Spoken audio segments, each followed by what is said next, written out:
Late last night, as protesters were thronging downtown Cairo to answer the call by General Abdel Fattah al-Sisi to come down to the streets and support him, the military called up about a dozen foreign journalists who were in Cairo and gave them the opportunity, told them to rush over and get onto a military helicopter so they could be flown over downtown Cairo to take a look at all of the protests that had been coming out in support of the Egyptian military and against the deposed president, Mr. Mohamed Morsi, who was removed from power about 3 weeks ago.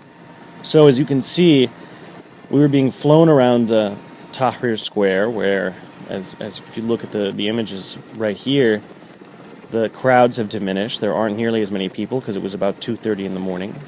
But you can see that there's still a lot of celebrating going on. This really captures a lot of the feeling of celebration that was in the square. So you can tell that there's really a party atmosphere, and at the Hadea Palace rally, there was actually a soundstage that was set up, so it was almost like a concert-type atmosphere.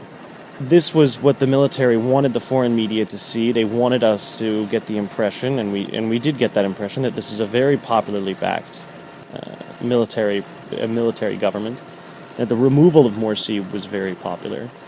They want to make sure that the media, the American media in particular, is conveying what they see as the right message to policymakers so that they are sure that the American government does not classify what happened in Egypt earlier this month as a military coup, which would very much jeopardize their aid and their access to advanced U.S. weapons.